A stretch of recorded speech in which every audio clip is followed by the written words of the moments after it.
This is Autoline After Hours, unscripted, uncensored, unapproved. Are you a podcast kind of person? Then look for Autoline After Hours, wherever you go for your favorite podcast. Autoline After Hours is brought to you by Bridgestone Tires, solutions for your journey. Gary. John, how are you? I'm doing okay. How about you? Good. I missed show last week. I was out driving the new Prius, the 23 Prius. We probably will talk about that later on. And our guest is somehow associated with things Toyota. So more than somehow. He works there. That's right. So let's bring him in. We got Jordan Choby here from Toyota, Vice President of Powertrain Controls for North America. I think I got that pretty much right, Jordan? That's right. Yeah. Thanks for having me, John, Gary. Yeah. And we got Tom Murphy from Autoweek with us too. Hello, Tom. Greetings, folks. Great to see you. Welcome back. Thank you. So, Jordan, the question everybody wants to know now is Toyota crazy or what? Defending the internal combustion engine and hybrids and plug-ins.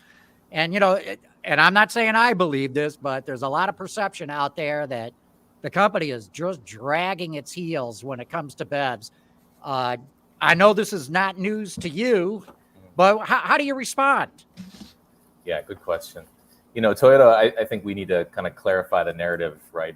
We do fully believe the future is EV, right? So we are talking and working aggressively on EVs. The main discussion point is the transition period, right? How to transition and what that's going to look like. And we're kind of, we're asking a few questions to the industry about that's looking at these areas carefully. So for BEV, right, we've said that we have targets of 3.5 million by 2030. That's about 30% of our global volume to invest in BEV. Along with that, we are targeting about 70% total electrified powertrains in that same time frame. So that's another 40% of electrified. And what we believe, right, is it's not really a one size fits all type of powertrain scenario. As BEVs grow, as we move to that carbon neutral technology, there's a lot of room to still reduce carbon as we transition in the meantime, right? We're already selling 25% of our market share as hybrids with PHEVs mixed in there. We think we can grow that. So it's kind of a 1-2 punch of reducing carbon with BEVs as they grow. And again, right in step with that, reducing carbon with the other powertrains as well. So do you think that the internal combustion engine in the developed markets can survive without being electrified? Good question. I mean, we're definitely moving towards a lot of electrified internal combustion engines already, right? We have nearly a full, almost 100% full lineup of hybrids in all of our vehicles, options there. So, maybe the days of huge ICE investment, be it for hybrids or pure ICE, may be past, but we're definitely going to continue to invest in either efficiency improvements, cost reduction, emissions compliance, but definitely we're moving towards more of a combined electrified powertrain, engine and hybrid combined. So Jordan, when you talk about that, I mean, are we talking Prius style hybrids, or are we talking about 48 volt systems, stop start systems? That's right. Yeah, our talk is mainly strong hybrid and strong plug-in hybrid than BEV. So we have a few hybrid systems, right? We have the THS, our front wheel drive kind of power series split system. Maybe you drove in Prius all the way through, right? It's Camry, RAV4, Highlander, etc. And then we have the new Tundra Sequoia hybrid, the parallel. So V6 turbo, 10-speed, one motor system, and the new front-wheel drive one motor system that's shown on RX. So kind of that vehicle. So those are our three strong hybrid focused. Mm-hmm. So Jordan, how are the sales for the Tundra hybrid? I know that's a big deal. It's one of the key. I mean, there's only two powertrains available in the Tundra, hybrid or non-hybrid. So what's the sales split? Yeah, it's looking good. I think actually we're very excited about the initial total sales volume of Tundra. It's quite good, even per the supply chain related items we're managing through with the new launch. I don't have an exact number to give, but I think it's a significant share of the total Tundra.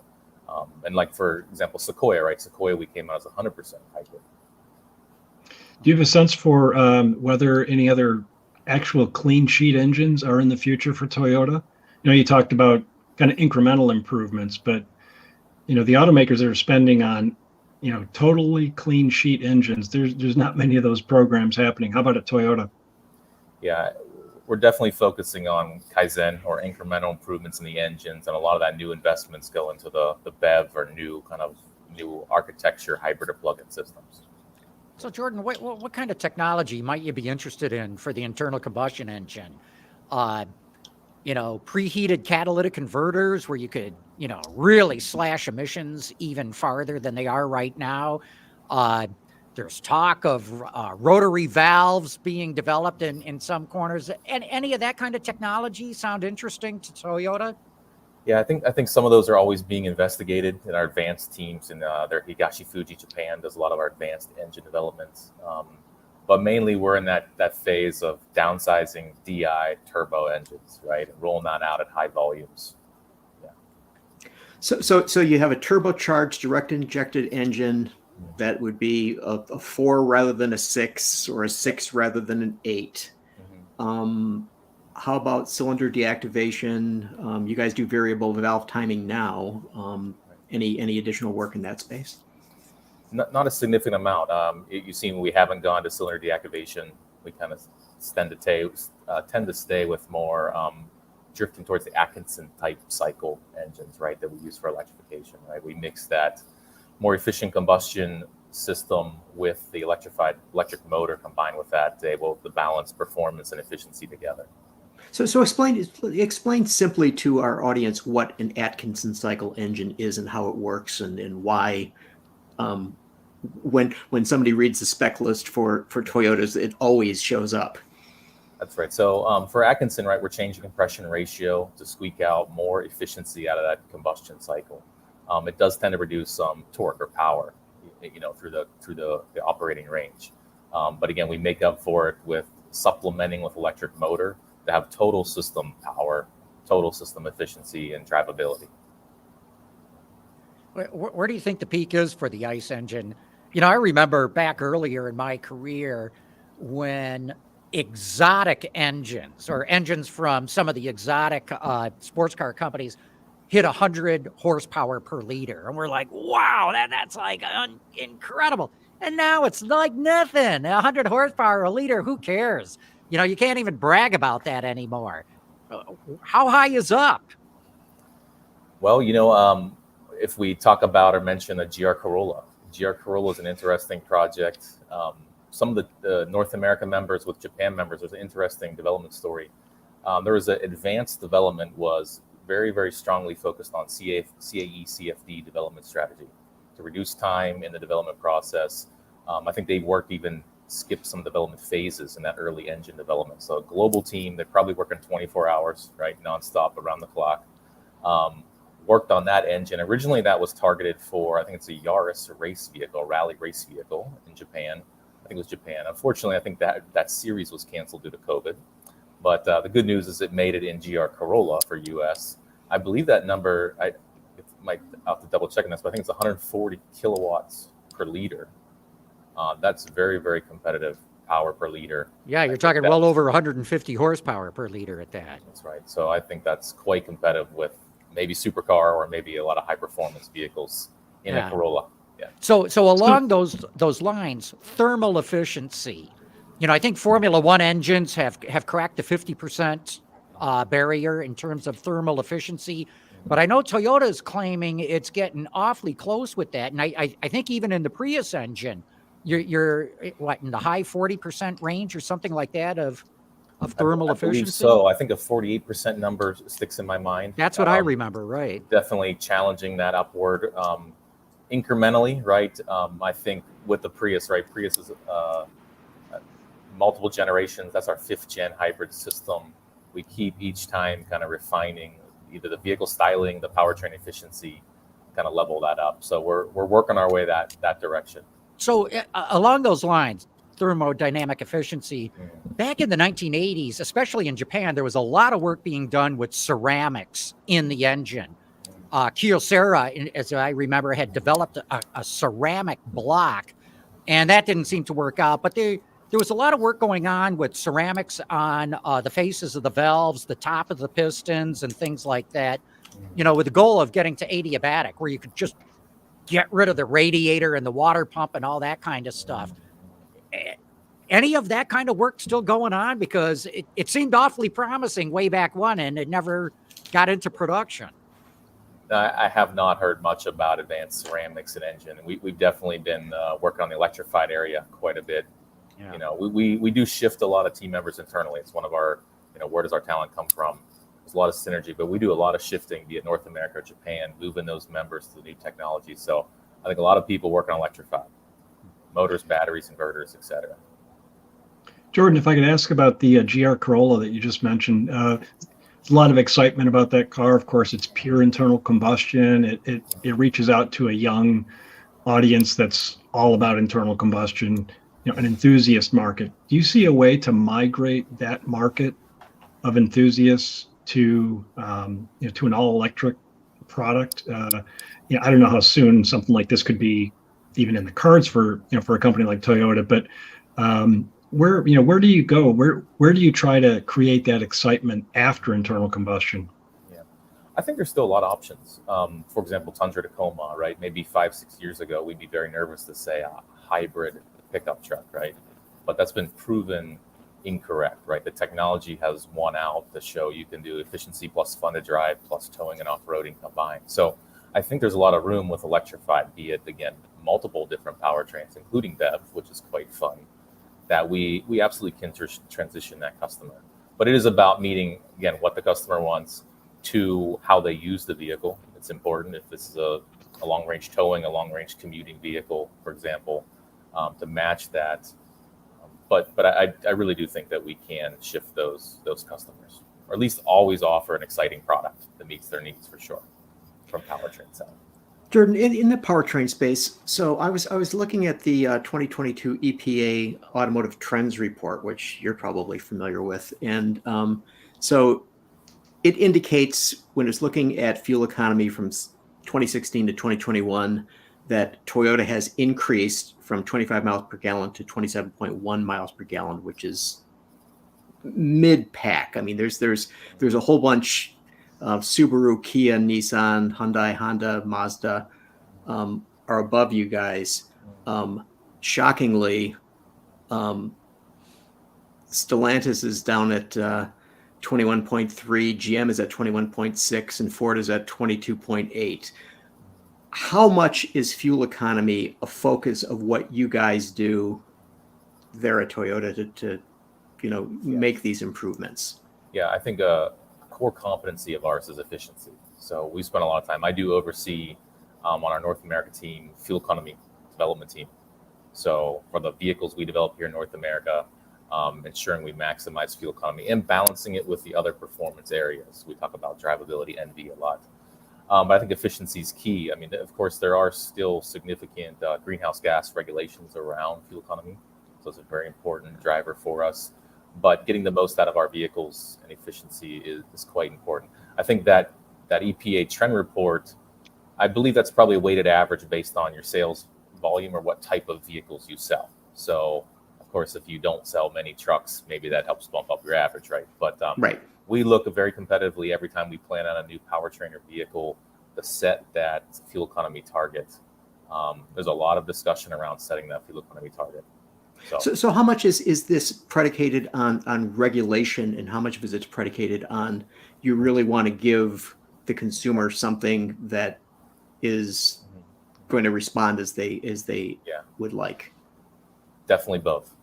We sit down and have targets based on both points, and we decide the final target. So label numbers or CAFE target numbers, and you need to meet both.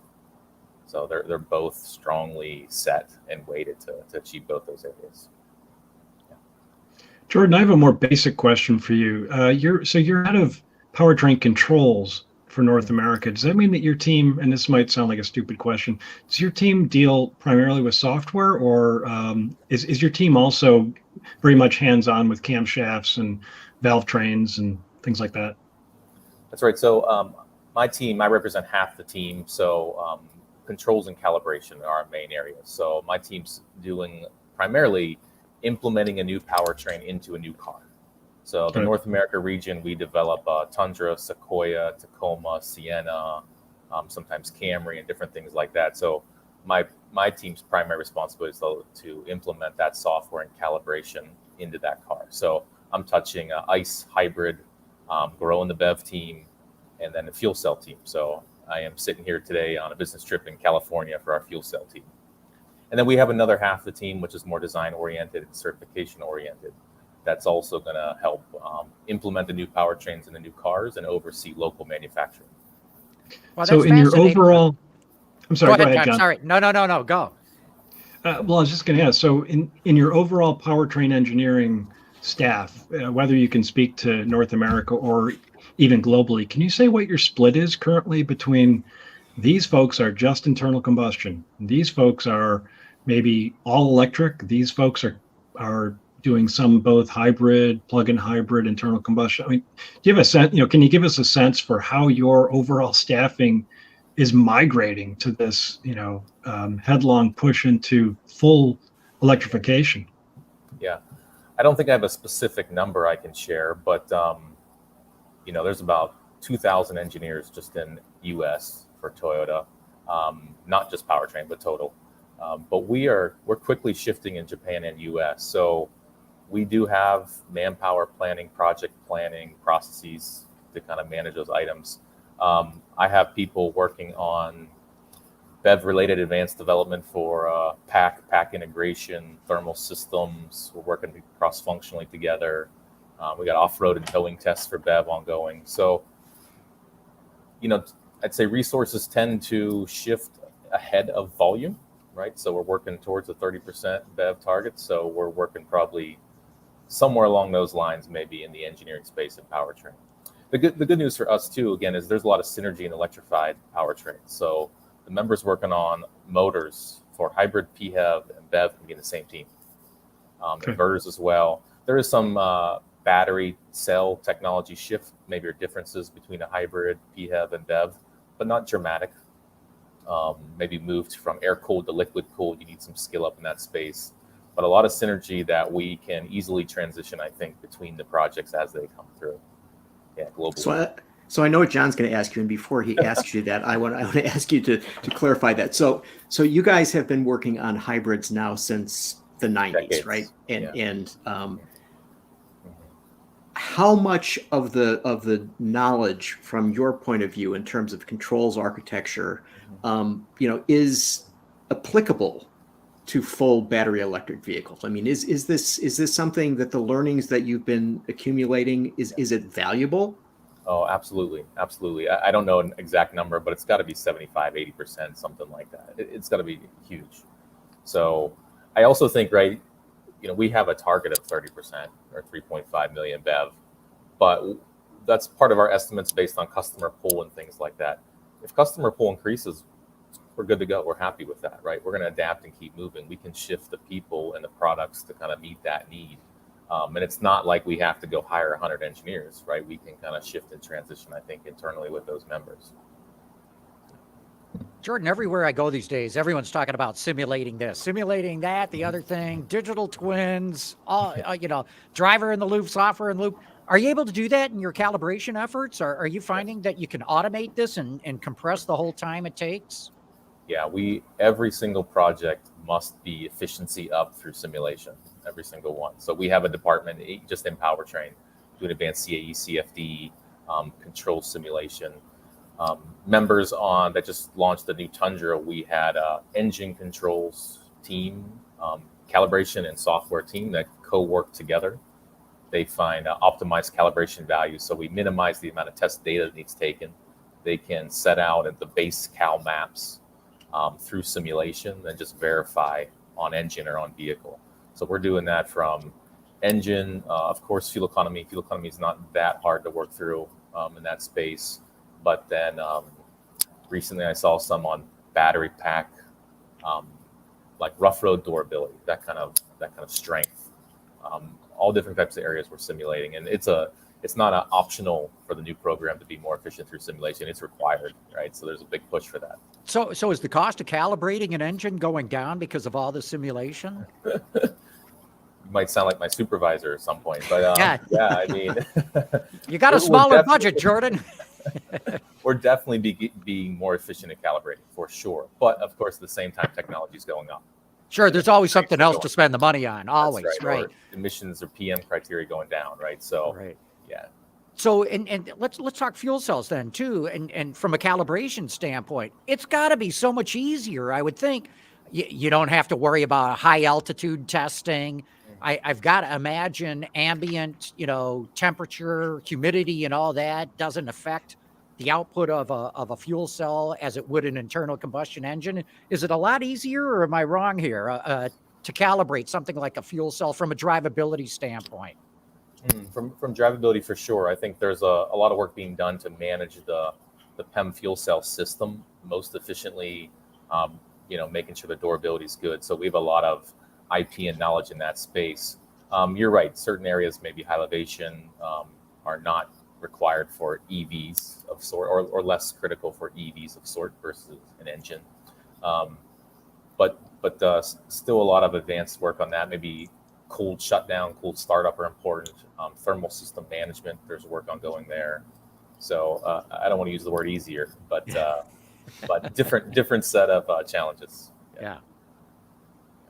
So Toyota has been offering the Mirai fuel cell vehicle, and you're now going to next year, I believe, in Georgetown, start building fuel cell modules that will be going into semi trucks.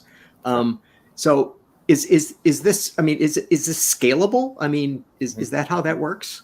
Absolutely. So, yeah, we've been selling Mirais for a while. We have about, I think that's 20,000 globally. So we've learned a lot through Mirai development, be it commercialization, cost reduction, working with our infrastructure partners, a lot of work there. But we're absolutely scaling or reusing a lot of that technology in those fuel cell systems through many other products.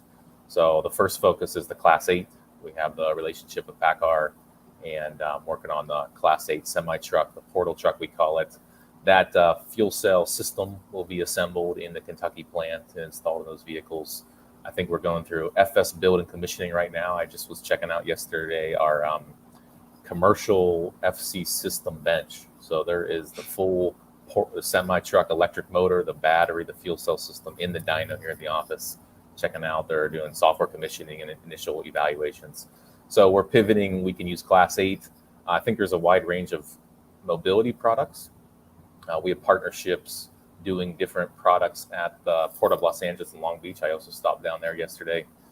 From, they say, top pick handlers, those big forklifts and things like that. You can convert the whole port. And what we also see, right, is hydrogen's benefit is the refueling in range. That's kind of its value proposition. You don't need to have downtime for charging, et cetera. But it's also the refueling ecosystem. So if you convert the port to have one hydrogen refueling station, automatically then you can convert all the equipment there to quickly refuel with that single system. It's not a linear scale up of electrical power needed for charging. So per every Class 8 electrical BEV truck you might put in, you need that much more power delivered maybe to your site, especially if it's maybe a charge overnight kind of situation. But we see that good intersection of the use case of the product plus then the charging ecosystem. And the other one we've been working on is the stationary power generation for hydrogen fuel cells.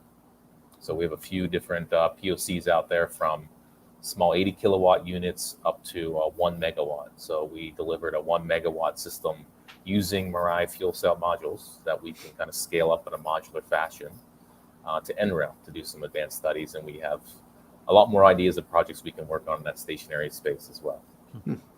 So, Jordan, does your team get pulled into discussions about infrastructure? That's the big weak point in the whole fuel cell plan for the future. We need more charging stations, refueling stations, and I know that Toyota's been working in various parts of the world to build up that infrastructure. But I'm just curious, does your team get involved in some of these, infrastructure efforts? Yeah, absolutely. Maybe every day, I think I have some members working on working on infrastructure. Really? So from our powertrain team or other areas, we have in the past, right, invested in infrastructure with partners.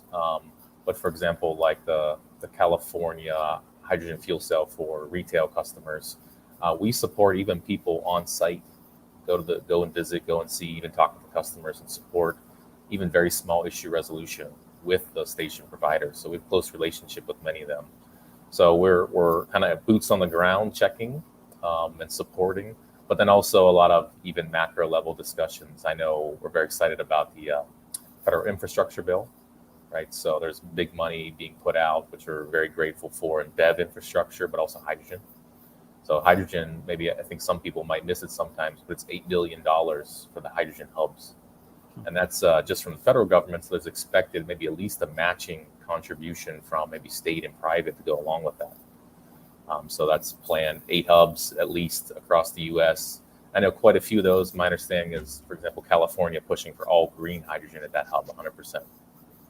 Well, I hope that a lot of those stations are going to be in the heartland. Des Moines, Iowa needs this sort of this refueling infrastructure if it's going to take hold across the country. Agree, and I think that's part of the infrastructure or the plan set out by the federal government about that. There's different regions are proposing their hub, not like 8 to the coast.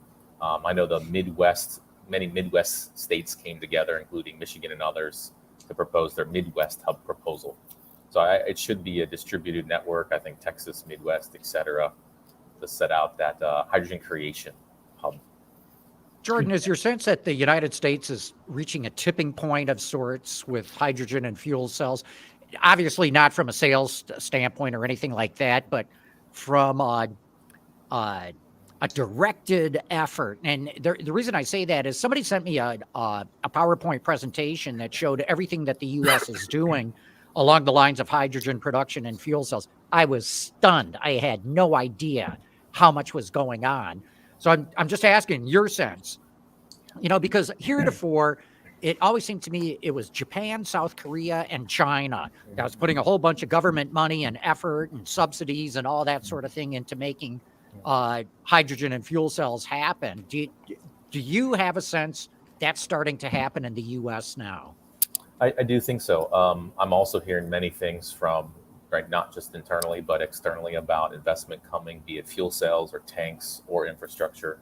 Again, the federal support for the infrastructure bill is amazing. And I think also what we're seeing is the commercial space. The commercial space is what's transitioning quickly, be it BEV and fuel cell, right? It's not really an or discussion, it's an and discussion, right? There's room for many people to play, many technologies there. But yeah, I do think, again, I think commercial is what changed in the last few years with funding support that will initiate the next, I'll call it next wave of zero emissions technology. So what's the hurdle right now? Because we know the benefits of fuel cells, especially for commercial trucking, range, quick refueling and the like, but it's got to come down to cost, right? How does a fuel cell medium duty truck compare to a BEV medium duty truck in terms of manufacturing cost? Are they anywhere near each other, or where does it stand? Yeah, I do think, there's a lot of regulatory compliance coming out, or that I think commercial OEMs need to meet. So we tend to be a supplier into them to support them. I think that is ramping up. So there's that kind of pressure, plus then costs, the life cycle ROI calculations that need done. I can say in the Class 8 space, we believe we can be very competitive on total life cycle ownership of the fuel cell truck versus diesel, right? Depending on the use cases. Maybe apples to apples, powertrain costs will be different, but we think that there's room to be very competitive. And again, like I mentioned, we're in Gen 2 fuel cell system with Mirai. Our investment in fuel cell systems, the base technology, is continuing. So there's still work to be done from our side, plan for cost reduction, efficiency improvements, et cetera.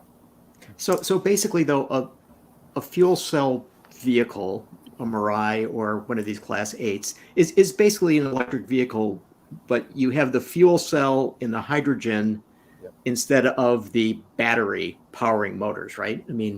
Yeah. It's like a series system, right? So there's a hydrogen refueling, just like you would at a gas pump, refuels the tanks to X amount of kilograms of hydrogen. The hydrogens feed the fuel cell module, which outputs electricity. And then we normally have a small battery that then drives the electric motor. So it is absolutely an EV, just instead of electricity from the grid, it's creating its own electricity. But a good reference point, maybe we'll talk about batteries and things like that. But a Mirai battery is about, I think it's 1.2 or 1.4 kilowatt hours. So it's about 60 times smaller than, I'd say, like a small BEV. Small BEVs tend to be about 70 kilowatt hours for a 300-mile range. So the Mirai used a 1/60th battery to do 400 miles with the fuel cell module included. So, and that's that kind of same reference point or structure is the same in heavy duty as well, right? You can reduce battery size, use the fuel cell module with hydrogen to get that bigger range. Mm-hmm. Well, you brought up batteries. Where's it stand? Everybody's, waited with bated breath when Toyota's going to come out with a solid state battery.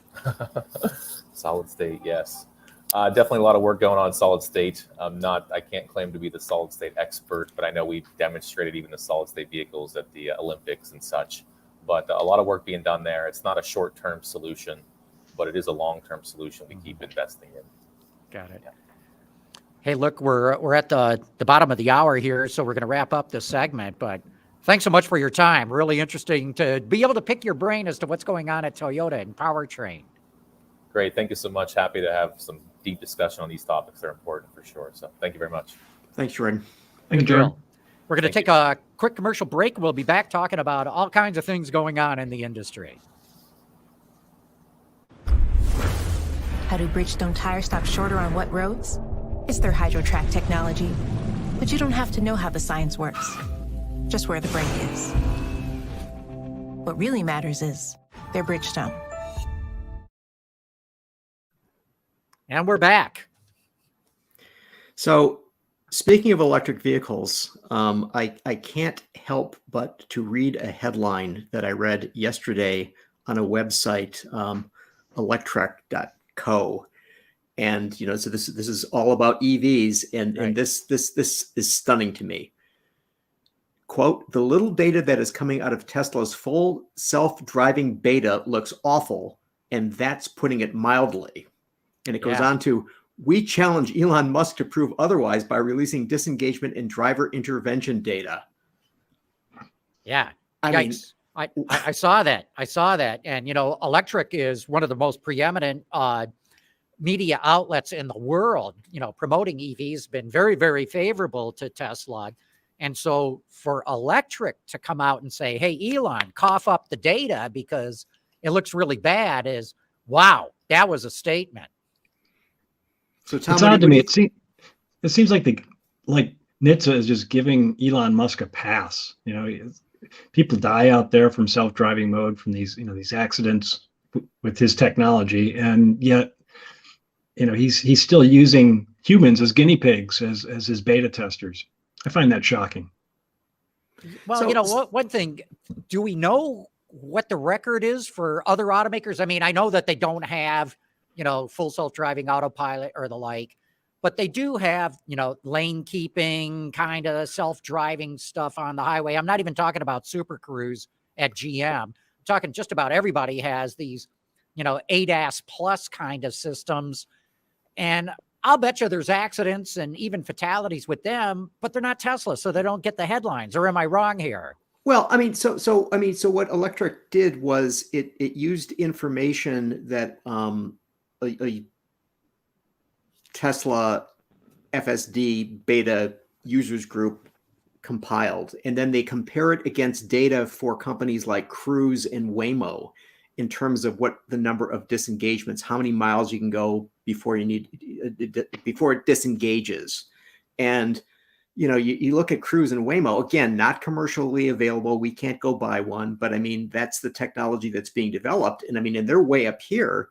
And Tesla's like way, way, way down there. It said, according to the data, miles driven per disengagement have gone down by 54% since March. And it currently sits around the same level it was around last time this year. Or last year. So it's going nowhere. And Tom, to your point, I mean, it's just crazy that, and then people are buying this, right? I mean, it's not only are they buying it, they're paying $14,000 for it. Yeah. I mean, I bought cars in the past that were cheaper than what they're charging for FSD. I'm not putting my life in his hands. Yeah. So the question, you know, with what's going on, I mean, the valuation of Tesla is just cratering. I mean, is the bloom off the rose? Is this, you know, a year from now, are we just going to be talking occasionally about Tesla rather than focusing as much as we do on Tesla? Well, but think how ironic it is that now they're profitable. They're making Tesla's making money now, and yet they have these other issues, these side issues, and Twitter is just a horrible distraction. So they're certainly not going away. If that's your question. What do you think, John? Well, look, I mean, it's stunning that the company has lost more than $500 billion of market capitalization just this year. I mean, the drop in the stock it's stunning to see.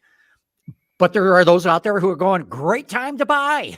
You know, you can buy it at such a discount. But, you know, what makes this thing that you bring up from electric so interesting, Gary, is, you know, the stock price of a company is based on future earnings. It's not how you did last quarter. It's how you're going to do in the next few quarters. And Tesla's valuation has always been predicated that FSD was going to generate so much money. You know, charging $14,000 for this option is incredible. And the profit margins on that's got to be over 90%. So it's a real cash generator. Well, if it turns out that it's really not all that good, then if you think the stock price has gone down a lot already, you ain't seen nothing yet. It's going to go down a whole lot more unless Tesla and Elon Musk can come out and show the data. No, here, it's really good and it's getting better and we're going to spread it. And you as a Tesla owner will be able to put your car into the Tesla robo-taxi fleet and earn money on it, which again has justified spending that much money for FSD, which in turn has justified where the stock price was in the past. So very dangerous time for Tesla right now, not from the company surviving or you know, how good its cars are or not, but from a stock price standpoint, this could be very dangerous for the company. Okay, so one question to you guys, and then we'll move on from Tesla. Okay, so you know there are some that are basically saying he's spending too much time concentrating on Twitter. There are some saying that what he's putting out on Twitter is making them not want to buy Tesla vehicles, and there are some saying, you know, why don't you put somebody else in charge of Twitter and you come back to Tesla? And there are others thinking that maybe he's going to leave Tesla and just concentrate on Twitter. I mean, you know, the guy's human after all. I mean, he can't do all of these things. So what is the likelihood of any of those things happening? And what will the consequences be? And again, we're not saying they're going out of business next week or anything like that. But I mean, if people stop buying and they have new opportunities to buy other things from other companies, that downward trend may continue. Well, you know, he fired everybody at Twitter, so there aren't that many people who can step in and take the job over unless he's going to take somebody off the street who would be totally new to the company. But yeah, I mean, I don't see the bloom off the rose on the brand of Tesla cars. People are still excited about them. Hopefully they're going to get the price down on some of the future models. I was just reading today about the Model 3, that a lot of people think the Model 3 is long in the tooth and really needs to be refreshed. But look at the Tesla Model S sales. I mean, that car has been in the market for a decade and it's still crushing the luxury segment with a brand new 7 Series, brand new S Class out there. I mean, the Tesla Model S, now that is an old car and it's still selling like hotcakes. So I don't quite understand it. But you know, to your broader question about Twitter, I honestly have just kind of tuned it out. I just can only take so much Elon. Yeah, Twitter was a mistake. He knows it himself. He tried to get out of the deal. I'm sure he wishes he could roll back the clock and not even put in a bid or do anything with it. But now he's stuck with it. And I'm of the opinion, Gary, that he should find somebody to run Twitter and get back to running Tesla and SpaceX, because he was brilliantly successful at doing that. And, Twitter is his Waterloo. It's his bridge too far. It's dragging him down. He's had to sell, what is it, $22 billion worth of Tesla stock to pay for the Twitter deal. And I mean, that's a key reason why the stock price is going down. He's dumping billions of dollars a share in chunks at a time, and that's driving down the price. And then people are getting nervous that, wait a minute, if Elon's selling, should I be holding on or should I be selling too? So yeah, the Twitter thing's been a mess. So John, did I misstate his earnings? You're talking about stock price, which is impacted by a lot of things. Just on the automotive operations, though, they've turned in some profitable quarters, haven't they? Oh yeah, Tesla is now on a per unit basis the most profitable car company in the world by Shocking. A wide margin. It's wide amazing. margin. At the end of last year, because I compiled all this stuff, it was right behind Mercedes-Benz. And I said, this is a no-brainer. It's going to go way past Mercedes this year. And so I don't have the numbers in front of me, but it went from, at the end of last year, roughly $5,000 profit per unit to just shy of $10,000 right now. Wow. And Mercedes is around $5,000. Ford and GM are around $2,400, $2,500. Others are below that. So, I mean, there's no contest. When it comes to profitability on a per unit basis, certainly Tesla's the class of the field. Do you remember the old days when the Navigator was new and that had like a $10,000 profit margin? Yeah. For each unit? Yeah, no, that's right. But, in fact, it's even more than that now. I got to believe that a Navigator and an Escalade, you're probably looking at $30,000 net profit per unit. Wow. But then you got to, blend that in with all the other vehicles that are made. And, at the end of the day, it's around $2,400, $2,500 for companies like GM and Ford.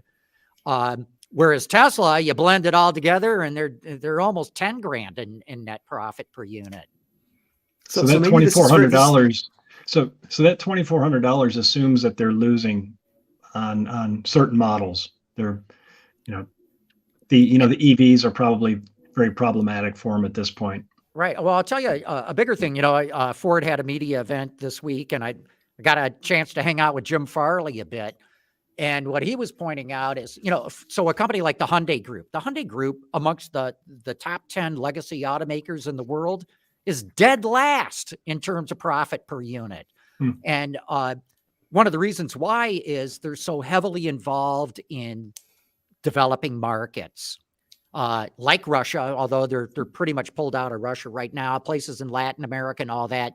And those kinds of markets, yeah, you move a lot of sheet metal there, but you don't make any low money margins on it. Yeah, right. Well, okay, so John, to your point, you're talking to Farley, and so Farley said at an automotive news conference last week that he wants 8% margins on electric vehicles. Yeah.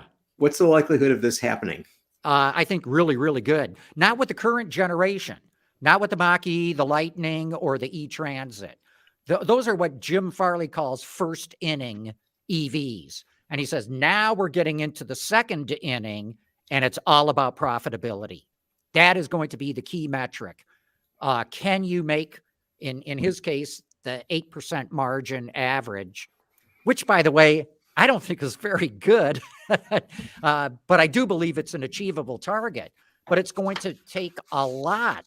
And it's not just battery costs, it's distribution costs, it's procurement, it's the whole gamut of everything that the company does. Everyone's going to have to pitch in to get these margins down. And one other thing too is what GM pointed out is like Tesla's been selling ZEV credits.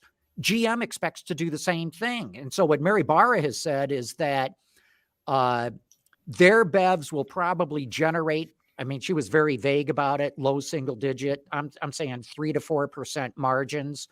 But if you are able to sell enough ZEV credits, then you can get up to 7 to 8% margins. So, John, how long do you think this second inning lasts? You know, that Farley talks about in terms of, you know, the second stage of EV development and sales. You know, we don't know as much about Ford's upcoming battery electrics as we do about General Motors. I mean, GM's really outlined pretty clearly where they're going. So, you know, what Farley's talking about could take 5 years or so, it seems like. Yeah. So, no, great topic to bring up, Tom. So, you know, I've been saying this for some time now. Amongst the legacy automakers, I believe General Motors is at least 3 years ahead of everybody. They did it right. They said, okay, we're going to go clean sheet. We're not going to modify ICE platforms. Remember the Mach-E, the Lightning, the E-Transit, they're all modified ICE platforms. That's not going to get you the efficiency or the profitability. You got to bite the bullet, spend the money, go clean sheet, and go from there. And now you got to layer on this move to domain computing, or even the next step beyond that, centralized computing.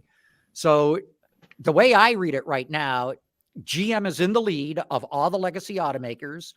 We'll see if it works. I mean, the public's got to buy the product, but GM's laid the groundwork for that to happen.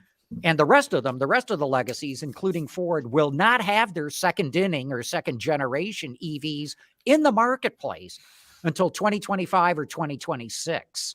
And so to me, the second inning, though it sort of started right now because they're doing all the design and engineering work and all that sort of stuff, from a marketplace standpoint for, you know, what the public can buy, the start of the second inning is probably around the end of 2025 and will probably go until about 2030. Yeah. So John, I'll argue with you about General Motors being ahead and Ford being behind. I mean, I've got a Lightning out there right now, and I mean, it's fantastic. Ford announced that, you know, there's a third shift that's going into building Lightnings, and they're going to add another 150,000 capacity for that. Okay, right. So here's the thing. Right. So Ford is saying, okay, we're going to take existing platforms and we'll modify those platforms and make them electric vehicles. We'll take the F-150, which is the top of the class in terms of pickup trucks, and we'll put a system in there and it'll do the job that people expect it to do. Okay. So what's going on? They're selling these right now. They're selling, right. They're building them. They're selling them. They're making money. No, right? They're not. Well, that's the problem. They're ahead in sales. They're ahead in public perception. They're not making any money on those things. Well, but you could argue that the public perception has a value to it. I totally agree. Okay, Gary. Totally agree. So basically, what we're having here is that General Motors is saying, "Well, just wait. We'll get there, right?" But as time is going on, Ford is gaining traction, and oh, by the way, selling its ICE vehicles as well as these. I mean, I think it puts them ahead, because they're making the money that can fund this other development. General Motors is no. Look, I'm not going to say that you're wrong, because you're not. You can't. But what I will say is, by the end of 2025, I believe everyone's going to go, huh? How did GM get out so far so fast? Because everything that they're doing right now is not visible to the public. But you know, they've got the Hummer out there. It's completely sold out for its full production run, not just for the year, for the full production run of the vehicle. The Lyriq is out there, slowly building up. But remember, so next year they'll have the Silverado, which hits, I think, in the first quarter, with a 400-mile range. That's 100 miles more than what Ford offers. They'll have the Equinox out there at roughly $30,000 as a starting point. And they'll have the Blazer out there. So by the end of next year, GM is going to look a whole lot better. And as I say, by the end of 25, I think you're going to see the full force of what GM's got. Then it will be very visible. All right, so I'll split the difference. Tom, you're a product guy. I want you to talk about how you perceive this. I'm glad you asked. I will split the difference between the two of you because I think you're both right. And Gary, yeah, I'm on board with you identifying that Ford really has some traction with the Mach-E. I've not been in a Transit yet, but that Lightning is astounding. So Lightning and Mach-E, I think, John, you're right. Maybe they're not making money at this point, but they're selling them. They're getting a lot of consumer goodwill from people experiencing them. They're fun to drive. If this is what it's going to take to migrate an entire consumer market to, from the idea of just internal combustion to battery electric vehicles. People are starting to experience them thanks to Ford. GM, on the other hand, I mean, yeah, you're right, John. They have the long-term plan that makes sense. I'm really excited about the Equinox and the Blazer coming and the Silverado. But on the other hand, John, you and I drove that Lyric 6 months ago, okay? And they've sold, a couple hundred of them, 300 or 400 of them. Yeah.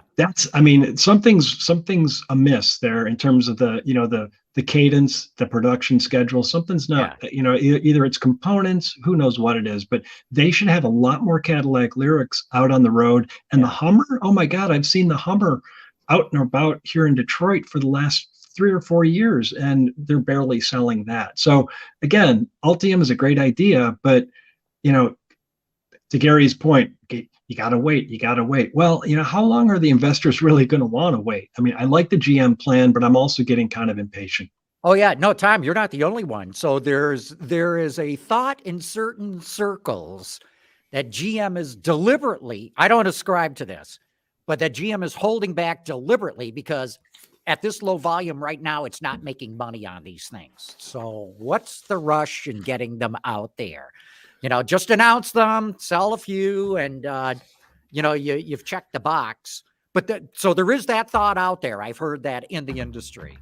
But the other side of that, though, to Gary's point, is now you've got all these people who have F-150 Lightnings and Mach-E's who can give rides to their neighbors. I mean, there's this kind of ambassadorship that's happening where those Ford vehicles are helping to build a market for Ford battery electrics, right. and GM doesn't have that. No question about it, Tom. And this is where Ford and Farley get so much credit because everybody in town here knows what the other companies are doing. Pretty much, I mean, it's amazing how much their intelligence is. And I don't mean intelligence up here. I mean G2 spice kind of stuff. They know what's going on. And so Ford recognized, and part of what held them back is, what's the last guy that was the CEO who was, the guy that was talking about all the, futuristic kind of stuff. Jim Hackett? Jim Hackett. So nothing went anywhere with Hackett.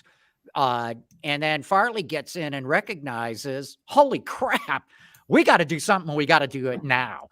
And, the true strength of the Ford Motor Company over everything is marketing. Boy, they know how to market. And they figured out how they could very quickly plug a gap. And they did with the Lightning, the Mach-E, and the E-Transit.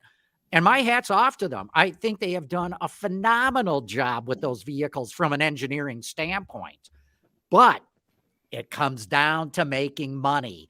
And that's why I still say that, when the dust starts to settle in another 2 to 3 years, GM's strategy is going to show its strength. Well, we haven't talked about Stellantis. So, maybe at CES when they're going to show the new truck and the portfolio of concepts that are coming out of Europe, maybe they'll blow both General Motors and Ford out of the water. Well, they're going to get headlines. Look, they're announcing that they have a long-range truck. The talk out there is it's going to be a full-size battery pickup with a range extender. And so that's how they're going to, have a clear advantage over Ford or GM or Toyota for that standpoint. By having a battery electric that'll do all the towing you want, drive as far as you want to go, just fill it up with gas and keep on going. But it's electric. I feel differently about Stellantis and their battery electric plan. I see them as clearly lagging GM and Ford. The Dodge Daytona SRT Charger, we still don't know if it's going to be 2 doors or 4 doors. Sure, it looks like a fun vehicle, but Dodge is so wedded to this internal combustion model. Even though Tim Kuniskis will talk all day about the future being electric, I'm not sure that their consumer base, that their customers are thinking in the same terms. The Ram electric vehicle, I am convinced that'll do pretty well. But what else do they have beyond that? And this Charger, the 500e, really? The Hey, Fiat wait a 500e. minute. Best-selling EV in Europe. They lost 14 grand on. Oh, wait, that's the old one. That's the old one. I know, but Sergio Marchionne is rolling over in his grave, thinking, "Oh my God, they're gonna try to make money in the U.S. on that car once again." It's not going to happen. That's if he's really dead, because some people think he skipped out because the feds were starting to breathe down his neck.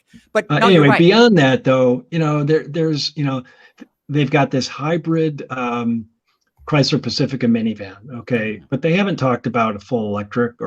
Actually, I know there's going to be more electrics coming, but wasn't the Chrysler concept an electric vehicle? Yeah. That's right. You're right. The airflow. Airflow. Thank you. Yeah.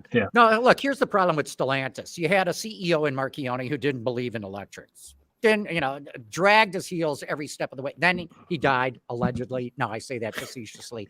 And then you had Mike Manley come in, and Mike Manley knew that, he was sort of a caretaker. So he kept the business running, but he wasn't going to make any big gambles or roll of the dice. And then you had the merger with PSA, with Peugeot, and now Carlos Tavares takes over.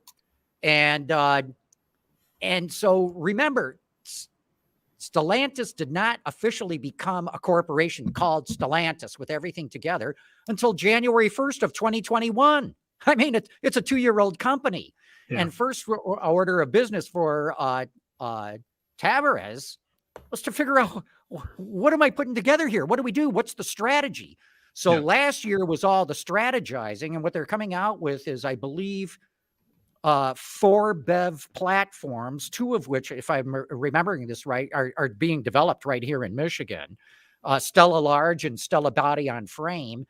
And then Peugeot and Fiat will do the other smaller stuff, mainly for Europe and the like. But it's not that they dragged their hands. It's just that the history of the company put them in a position where it was impossible for them to be in a leading position. Right. And I think one of their best attributes is that Jeep Wrangler all electric. I think that could be the sleeper success. If Jeep and Stellantis are serious about building up that, the charging infrastructure out in the woods, out near the Rubicon Trail in Moab and places where people, love to do this kind of driving. The fact that the Jeep Wrangler 4xe, which is a plug-in hybrid, the fact that has been a runaway success tells me, okay, there must be a Jeep core that is very interested in electrification. I did not expect that the 4xe would be that much of a success, but I think it's outperforming what was expected. Sorry. Yeah. No, you're right. But the thing that gets me is that, so we've spent the last 30 minutes or so talking about mainly electric vehicles. And, Jordan mentioned, Toyota's planning on 30% by 2030. General Motors and Ford are saying more along the lines of 50% by 2030. And, if you think about it, that means 50% is still internal combustion engines. I mean, It's just like we're almost thinking as though, they're all going to be gone. They're going to go away. Boom. Everybody's going to have electric vehicles.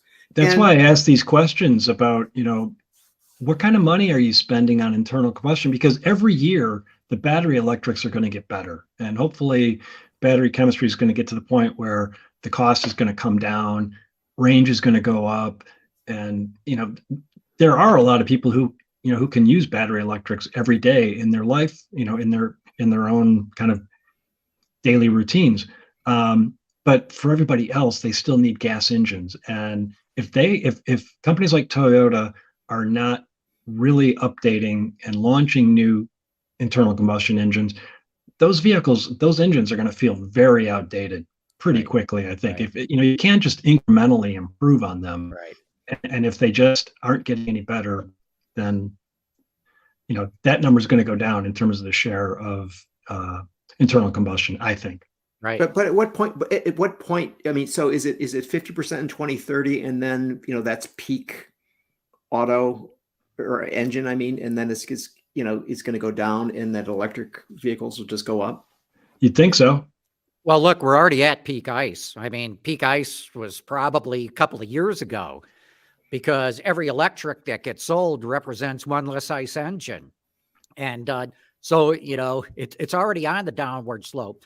And while by 2030 in the US, 50% of sales could still be ICE, even if they're electrified, by 2035, it's going to be a different story. I mean, California and the ZEV states are going to ban them.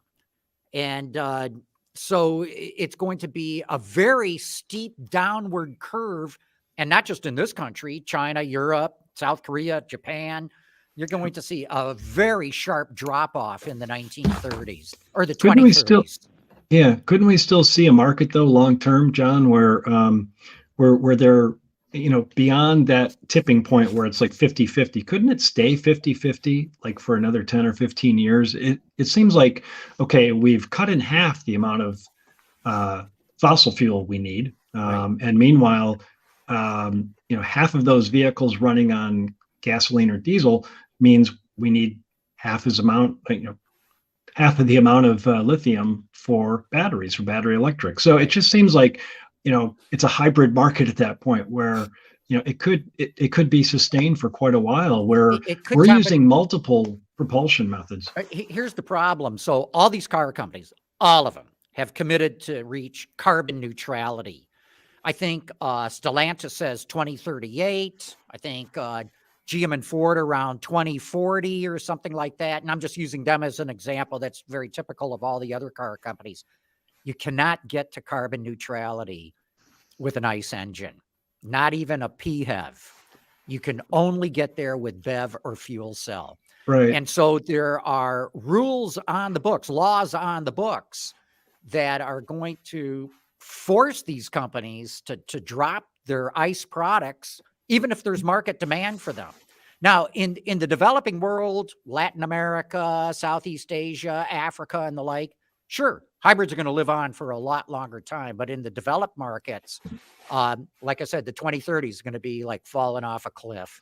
Well, I've got some numbers that I want to share with Dr. Data. I know that he always appreciates this sort of thing. So I wanted to find. Tom. I wanted to look.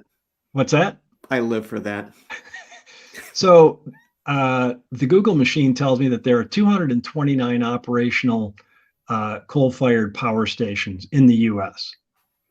Worldwide, there are 8,500 coal-fired power stations. Worldwide, there are 437 nuclear reactors. So I know that the world is phasing out a lot of coal-powered plants, but damn, that's still a lot of plants requiring fossil fuel to run. So aren't we just trading one problem for another? I mean, gasoline to coal, it's still fossil fuel. Mm-hmm. Well, and I mean, and they're finding that, we may actually have an increase in coal because of the war in Ukraine, with the natural gas reduction out of Russia. So good luck to us, right? Yeah, right. But the thing is, I mean, I just get back to the thing is that, 2035 is 17 years from now. Well, almost 16 years from now. But I mean, that's a long time. And I just look at the ICE and say, you know what, it's still got some legs. And and Tom, as you're saying, I mean, it's interesting to see what companies are doing. I mean, so we saw that the Stellantis, out of Auburn Hills, came out with that Hurricane engine, saying, hey, we're still going to be selling a lot of these things, so let's make a good engine. Yeah, exactly. Which reinforces my point about they're still very much interested in internal combustion and lagging behind in their battery electric development. Mm-hmm. Hey, look, we've gone past the hour here. Hate to say it, we should probably wrap it up, but this has been a great discussion. I'm glad that I was able to join you. Thank you. Yeah, we're glad you joined us, Tom. Always good to have you on. All right. We're good. All right. Okay. So Gary, we got one more show to do this year, next week. That's right. So don't miss it. Don't miss it. It's going You to too, be Tom. All right. Okay, take care, you guys. Okay, Good seeing bye-bye. y'all. Happy holidays. Bye Thanks. now. Autoline After Hours is brought to you by Bridgestone Tires, solutions for your journey. If you like this program and would like to learn more about the automotive industry, check out our website at autoline.tv or look for us on YouTube on the Autoline channel.